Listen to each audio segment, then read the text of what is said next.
So I'm going to start this with a bold claim. I think 99% of intentional communities, communes, and off-grid projects have been built backwards up until this point. It's why most of them fail, or they're always half finished, or they never really deliver on the dream they promised. And the dream that most of these things promise is to live in a village with your friends, create awesome things, and solve the great economic, social crisis of our times. I think this is actually the natural way we need to live. And if you want that, this video is for you. You see new kinds of intentional communities and decentralized towns. They are the future. They're happening. And my last video was about why we need them, about the great, crisis in our times and the move towards decentralization. This video is just how to start them, what I see, my perspective here. We're still in the beginning stages, but I got a lot of thoughts that people might find triggering or insightful. So this is the ReTribalize project where we talk about building the towns of the future. Welcome back, team. So the common mindset around building a off-grid settlement, an eco-village, any of these things, a lot of people want this. I want this. People think, 1, save money, get land, or invest in land with friends or family. 2, develop land, start a farm, build trade skills. 3, with the goal of being self-sustained. And this can take years to do. And then step 4, they try to find people. They try to actually build the community, and they do this through the local community or workaway or wolfing. They try to sell produce or even start an education center, a wellness retreat, events to make money and gather more people. This model can work, but the projects I've seen, I've lived in eco-villages, intentional communities, and I've talked to dozens, if not hundreds of leaders of them. The vast majority of them are halfway done. It's like the leader, whoever starts it, usually doesn't have enough funding or money behind them to actually complete all the projects required for sustainability. And every single person they try to get in on the project with them, they stay for a summer, they stay for a year, but there's a lack of buy-in. There's a lack of real ownership of the project. And generally, they just don't work out. So the retribalized model is completely different. In fact, the steps are done in reverse. Everything begins at your wolf pack, at building resources as a team and creating an economic engine. This is so important, and we're going to dive deeper into this throughout this episode. But essentially, the main problem people have in building intentional communities with their friends is your friends can't join you because they all work disparate jobs. This is one of the great problems of our times is economic individualism. We are not working towards shared goals together. Therefore, it is every man for himself. And even if you had land, right? I know a lot of people who have land and have one of these projects going. The awesome, team members and, people that they actually want in the community can't come join them because they're tied to a job in a city. Their family, they can't support their family on the land. There's a lack of a way to generate resources together. And furthermore, if you're not actually building resources as a team, if you're not working together, you're not actually building strong relationships. When I lived in an intentional community, we never really bonded that well. And it's simply because I think a lot of men bond shoulder to shoulder. We bond working on a shared project, but that project needs to support men and their families. So the economic engine comes first. And the cool thing is as you build an economic engine of some kind, especially if you can build it online, you can start hiring awesome people from your network. You can start hiring friends and liberating them. So you can liberate a team around you, or you can join one of these teams, right? And this team can grow a shared group flow, a sense of camaraderie. They can figure out the relationship details before they go get land. A lot of communities fall apart because of a lack of alignment between leaders. But if you figure out the alignment between the leaders before you start the project, this is the foundation of actual success. So I think building the economic engine is so important. We're going to talk about more of what that looks like here. But I see so for everyone watching this, I just want to really hit on what can you actually do? I know a lot of us want to do something like this. So I see 4 types of businesses that are successful with Gen Z and younger people. And these businesses actually create location freedom so that you could, for instance, I'm in Mexico right now, renting a house, another entrepreneur is with me, and we're going to continue doing this. moving around and like building that relationship, building that team, because it's very cheap to go travel together, right? So there's 4 different types of businesses that could start as the foundational economic engine. One is SaaS, so software as a service. Online agencies, get into crypto, a crypto project of some kind, or content creation. Honestly, any young man that I know who runs a successful business runs one of these 4, if they don't run like a landscaping business or something. The trades are also great, but these are the 4 that anyone who's really making money and is young, they're not in insurance, they're not in the institutions, they're doing one of these 4 things. And these are actually the most important things at the beginning, because, for instance, if you become a content creator, that's what I do. You can filter people into an online community, build relationships in that online community. You could partner with someone who has a successful online agency, right, for businesses. And that agency can start hiring people from your community to come join them. And the 2 of you can start building a team around you in real life. That's what I'm doing right now. And I'm actually looking for anyone in any of these spaces. Hit me up. I'll drop a little application below. Trying to build a team. So these are the most important things at the beginning. Recommend any of those paths to young men. But here's where this is going to trigger people. A lot of people are going to disagree with me here. Always drop your perspective. This is a dialogue. But I think like real world farming, building, engineering, mechanical skills, like all the trade skills, these are actually only important in the second stage of building a retribalized project. And this is so backwards in most people's thinking. I've talked to people, I've literally had phone calls with people who we were talking about the retribalized project, and they're like, what trade skills do you have? Do you know how to farm? Do you know how to build things? Do you know how to fix an engine? And I'm like, I don't know how to do any of those things. And they literally like kind of had the impression or energy that I was worthless. And I laugh at this because I'm like, yeah, you and your friend could, work hard to maybe like make 50 grand, get a loan, get some land, and then you're going to be like a slave for that land and basically alone on it. And maybe you can find 3 or 4 other people to slowly join you. But it's like, if that's what you want, I'm all for people having a small family and a couple of friends and living off grid. If that's your dream, go do it. It's so possible to make that happen. But I want to do something a lot different than that. That's what the ReTribalize project is all about.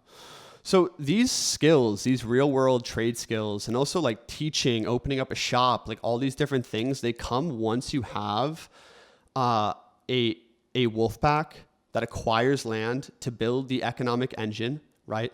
And so let's get into the details deep here. So the basic vision is you have an online network, right? So you partner with an influencer, or you become an influencer who's making very authentic content, right? And they filter people into an online network. And from there, you can interview people into a real world team. And the real world team should be the union of influencers and entrepreneurs. Essentially, the influencers are the top of the funnel, right? They filter millions of people into a community where they interview people to come get hired by entrepreneurs who are looking for employees, right? And those entrepreneurs can hire people who can come live in proximity to them to work together or travel together. This can be really small. It could just start with 2 of you, right? And then become 3. I actually recommend growing your wolf pack very slowly. Like inner circle friends, my friend, like maybe you find 1 a year, 2 a year. I'm always looking for them in my real life and online, but I've met most of my best friends online because I can filter way better than in any city. So grow a tight-knit group that is learning to make money together, that is learning to bond together, and then get land.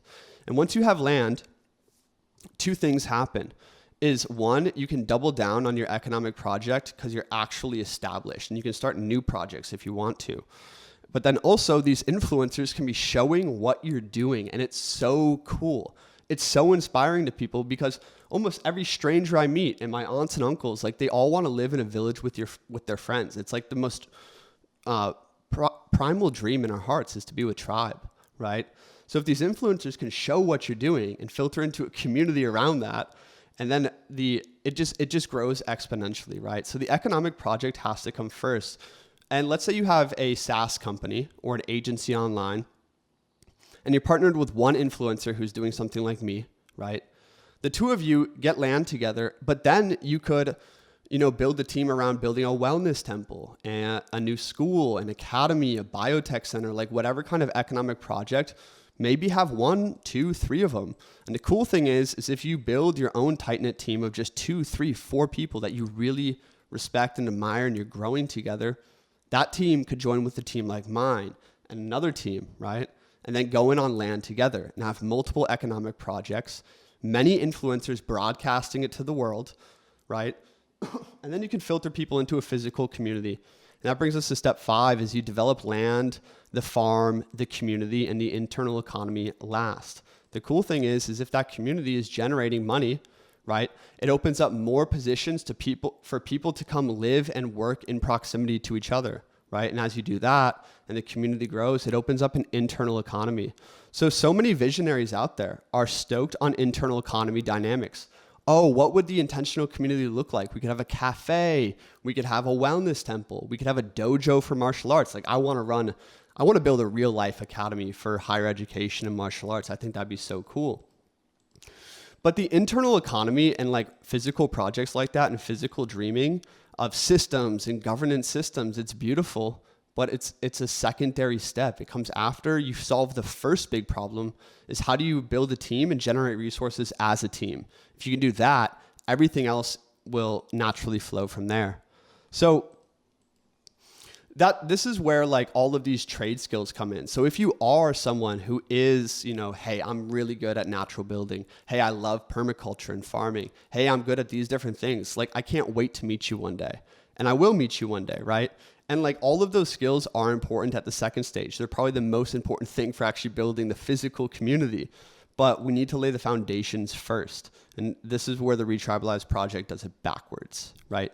So of course, like I have a bias here as an influencer, but I mean, I've also like lived in intentional communities. I've traveled and visited quite a few. And like, I think this solves the main problem in the first step to actually getting anywhere.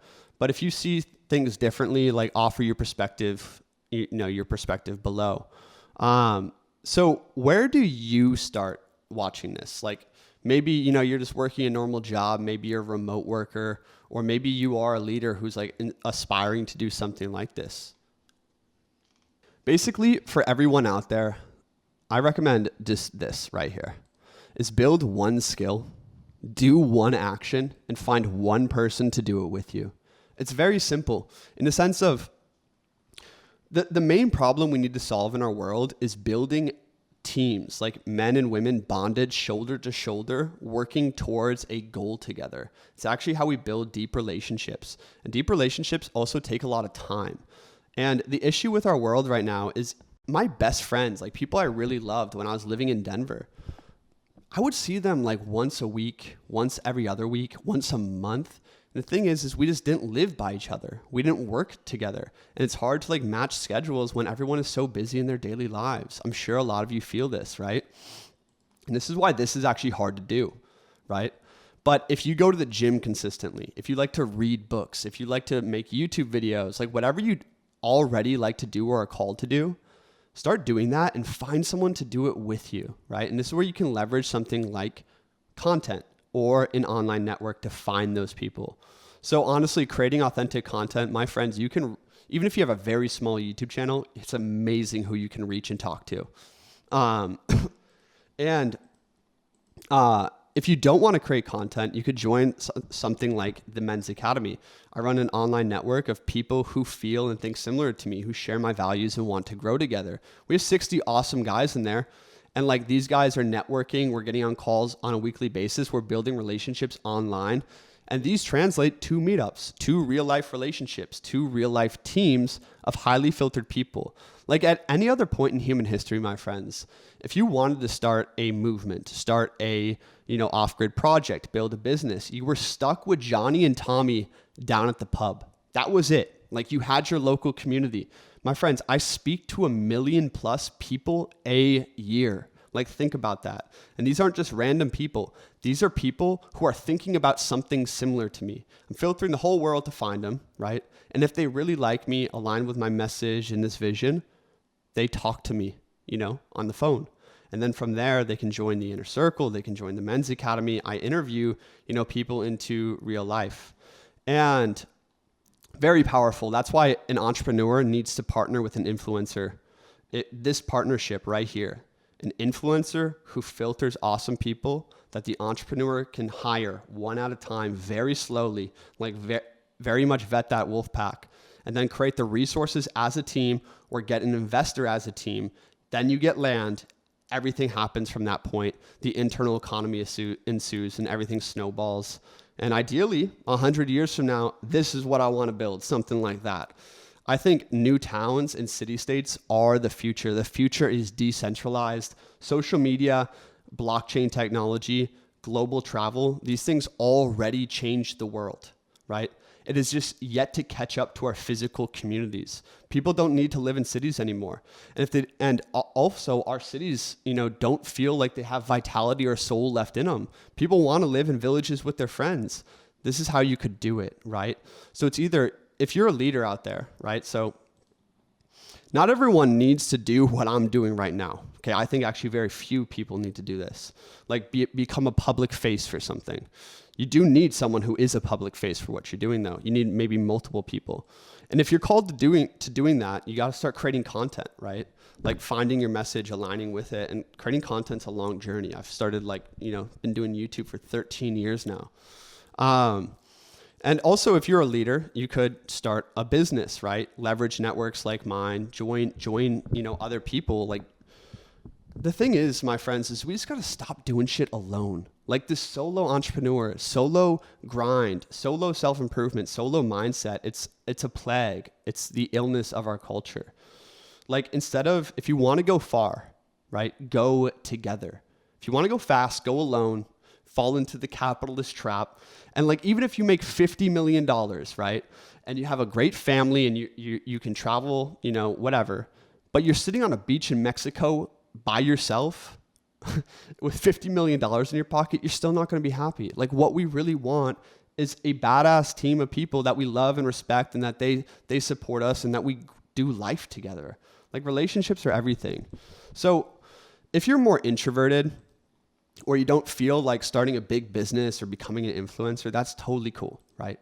It's like, how could you grow your agency so that you can be valuable to the team, right? I need an assistant right now to help me edit content, post podcasts, make thumbnails, do all these things. And hopefully that assistant can build a relationship with me and just start traveling with me, If you're more introverted, you could also build the skills of raising kids, teaching, trade skills, all these different things, basically become valuable to the communities of the future.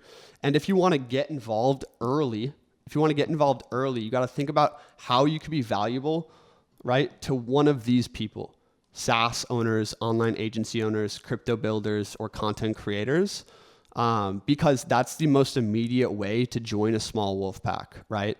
And if you don't want to do any of that, just build your inner circle in your real life, my friends. Find one friend, do one action consistently with them, start a club, build your relationships at every step along the way, so that when these communities do emerge and you can apply to join one, I think many of these will emerge in the next 20 years, next 10 years. I'm going to have one in the next 5, I bet. When you apply to join one, bring your friends with you. This is how this movement could snowball so quickly. Because if you had 5 influencers broadcasting this everywhere, oh my God. And then you're attracting the greatest talent from all over the world. You're attracted very intelligent people who are super aligned with the mission and very capable of helping it grow. And this is where I want to get into the broader vision of decentralization in general. You see, I think so many intellectual types and so many people watching this, we start thinking about the grand vision of all these decentralized communities. How do they work in harmony with each other? What is the internal governance structure and system inside of that? And how do you create an internal economy? The grand blueprinting, I think it's cool. It's cool. but honestly, 90% of it is just masturbation at this point. And that's because I believe in organic emergence. Like if you've ever started a business before, I know when I started my first YouTube channel, I spent 4 months planning content, planning the website, planning monetization and business, strategies around that.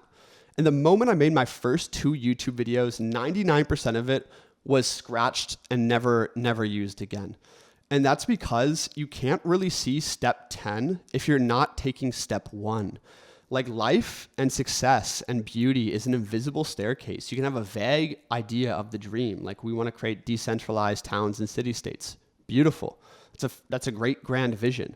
And I think we can put some thought into governance structure and, like how these things operate on a grand scale, infrastructure problems, right? Economic problems, social problems, like all the different things that go into an actual town or civilization.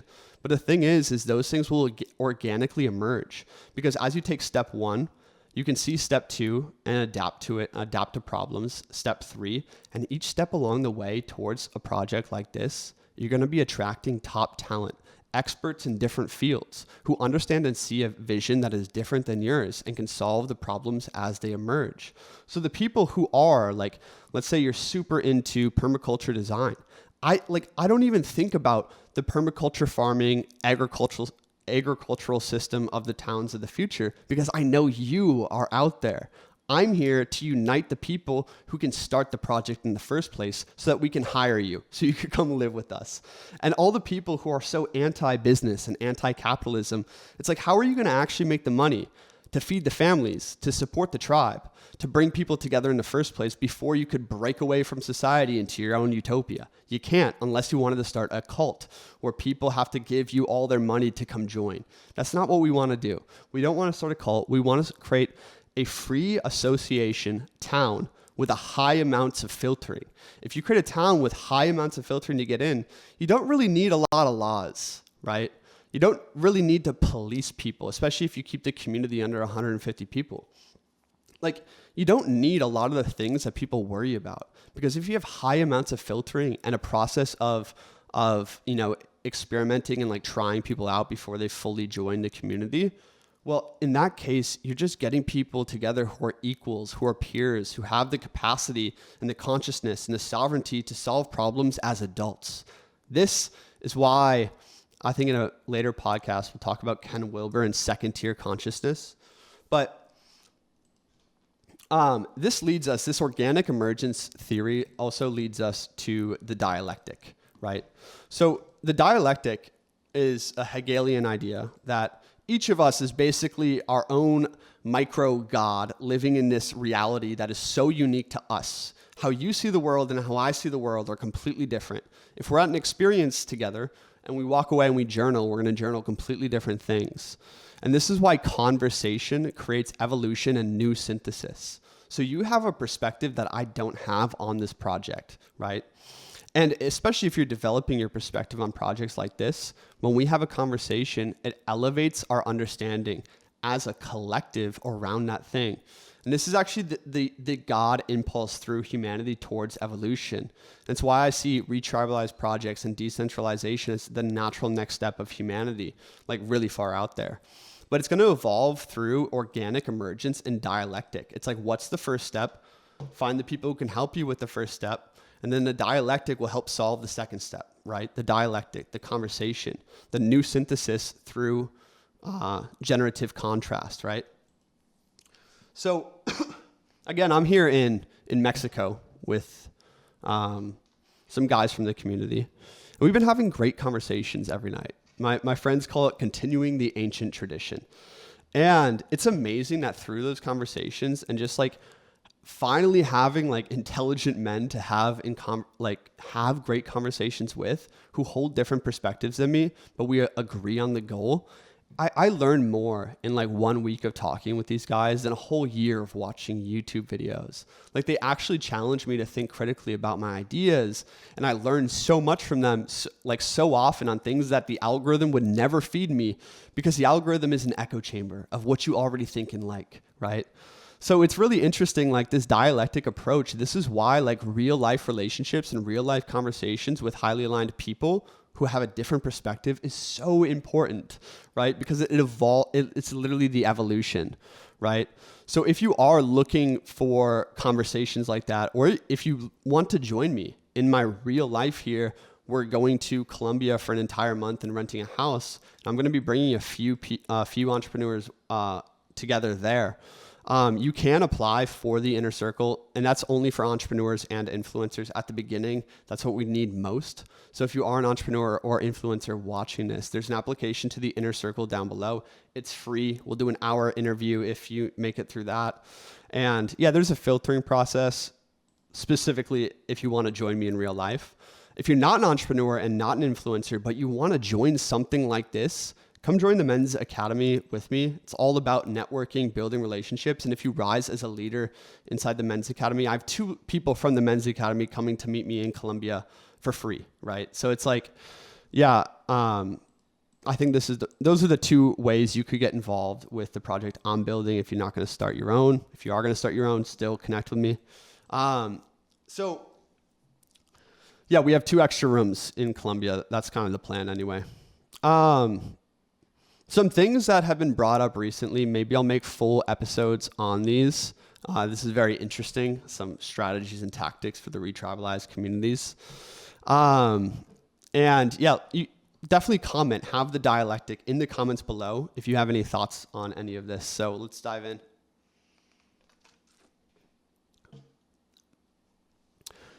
The social media changes everything. It really changes everything when it comes to building new towns, because we can have radical publicity. So in the past, a lot of these movements like this, they would have started as cults, communes, or secret societies, all which have a really bad taste in the modern mouth for good reason in many ways. And also, anyone who tries to start a community that actually has shared values, that has an element of exclusion, like these are very easily attacked, right? But this is why radical publicity is the shield against everything. Radical publicity and radical transparency in the community. Like I was just at a retreat, right? And at this retreat, it was a retreat for influencers. And literally the entire time someone was like live or making a reel or like, you know, on camera to some degree. Like everything was super online, super public. And it does 2 things. Is one, that retreat, it's kind of out there, right? But it almost creates this unassailable energy because it's so public, right? That if someone tried to cancel it or shut it down, the leaders are so freaking transparent because their entire journey is documented on the internet, right? Therefore, the public can go get a sense for what is actually happening inside of that retreat or inside of that community.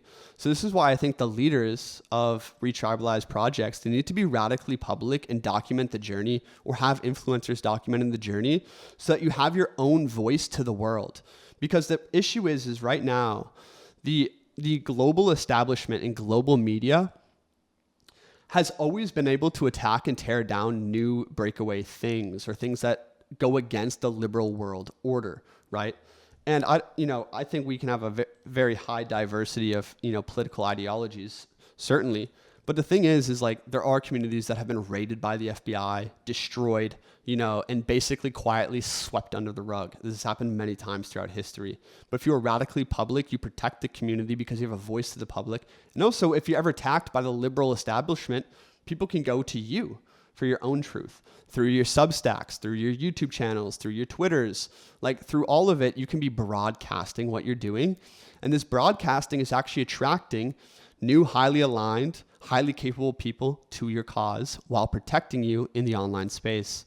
So I think radical publicity is the future. And this is also why secret societies would never work again, is because anyone with a phone could record what's going on inside of there. And this is why like Freemasonry, it's like, yeah, the foundational principles are cool, but it's kind of like, it kind of feels like LARPing at a secret society now because everyone knows what's going on inside of them. So other things that I think are important for at least the project I want to build is anti-materialism.